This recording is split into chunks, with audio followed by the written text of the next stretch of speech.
Hey everybody, Son of Sanguinius here, and today we're going to be continuing our Blood Angels Tactics videos by going over the Sanguinary Priest.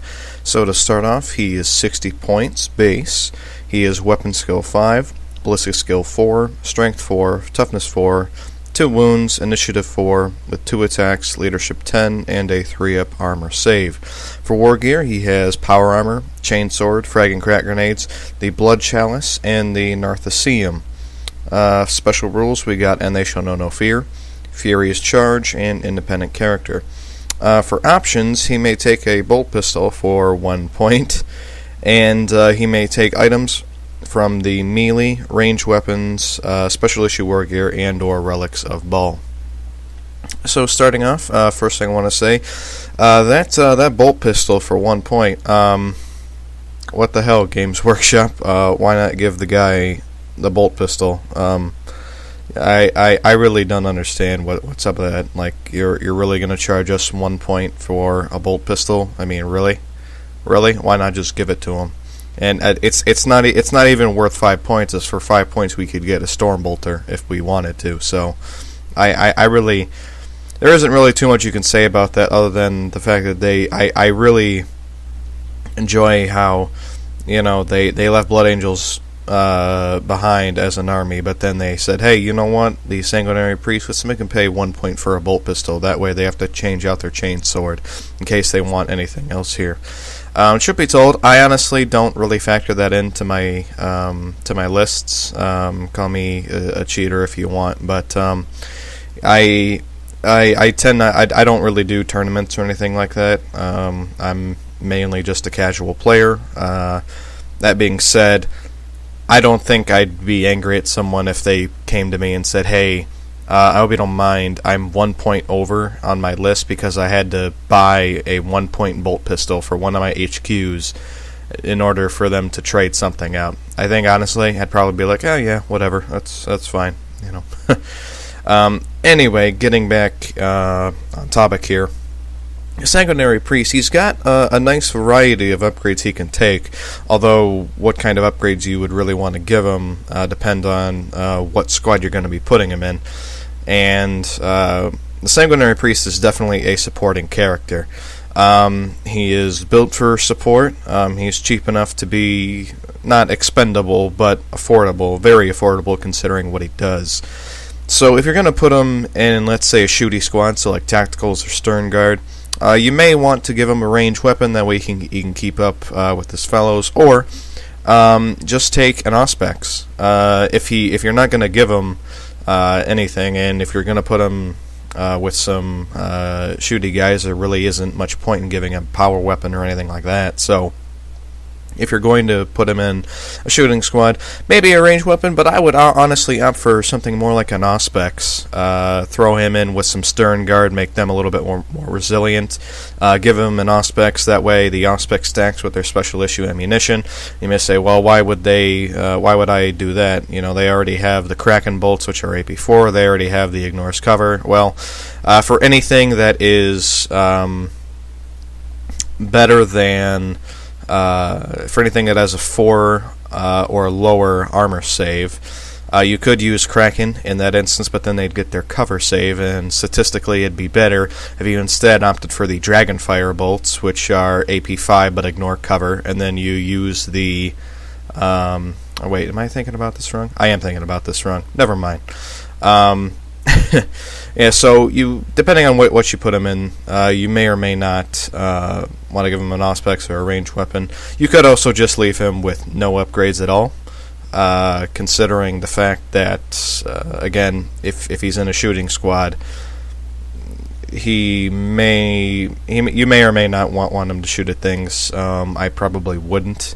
At that point, just because he's not really there for shooting, he's there to keep everyone alive with his Nartheseum. So, now, if you want to use him in the assault, so we're talking maybe things like Assault Marines, Vanguard Veterans, Sanguinary Guard, Death Company, I suppose Assault Terminators too. Depending on if you deep strike him, then you're gonna have to give him a jump pack. If you run him in like a land raider or something, you can just throw him in. So if you're going to have him be assault base, maybe a jump pack to keep up with your fast marines there, and probably a power weapon, and probably a power axe. And I say a power axe because the Sanguinary Priest, while he's cheap and he does good things, very, very vulnerable. He only has a 3-up armor save. He has no invulnerable save, and that feel no pain will go away as soon as anything that has instant death comes his way. And he only has 2 wounds, so it really does not take much to kill the Sanguinary Priest at all. So if you do run him in something, make sure that he is in the back. And I say, you know, if you're going to go for a power weapon, go for a power axe, because at least then you're getting some AP2. It's a power weapon, it's strength +1, which stacks with Furious Charge, and he's going to be, you want him to be in the back, so it doesn't really matter if he's initiative 1 anyway, because frankly, that's where you want him, all things considered. So to run off, you know, some different squads you might be able to put him in if you want to use him in the assault. Some people like to put him in Death Company, and while I get it, I feel like if you put him in Death Company, you're not really reaping the full benefits of the Sanguinary Priest. And yeah, that makes your Death Company weapon skill 5 due to the Blood Chalice, which adds +1 weapon skill to the squad that he's in. But Death Company already have Feel No Pain. And frankly, comparing, you know, that to something like, let's say, Assault Marines or Vanguard Veterans or hell, even Sanguinary Guard. Sanguinary Guard would probably be like the best elite to throw them in, or even Assault Terminators as well. I don't really see the point in taking an A unit and making it an A+ unit. You know, the law of diminishing returns there, because Death Company are frankly already so good, they really don't need to be any better.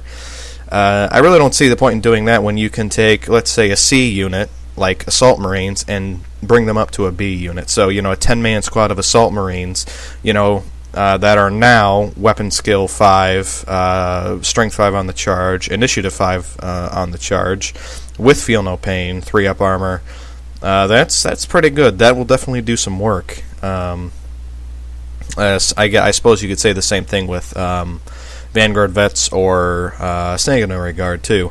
And honestly, if you were going to put him in with Elite Unit, I would opt to put him in with Sanguinary Guard. Having a Sanguinary Priest in there with your Sanguinary Guard can definitely boost the squad up even more, help you stay alive a little bit longer.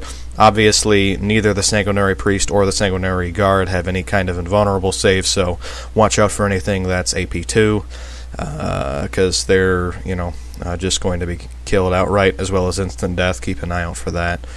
Vanguard Veterans, sure. You can, again, boost them up from, you know, kind of like a C+ to maybe a B. Assault Terminators, too, can definitely reap the full reward out of that. Weapon Skill 5, Strength 5, Initiative 5, Assault Terminators with Lightning Claws. 2-up armor, 5-up invuln with Feel No Pain. That's pretty dope. So anyway, just to sort of wrap up the final thoughts here, you're definitely going to want to keep him back in whatever squad he's in. He really cannot take any kind of damage whatsoever, so make sure that he's in a squad.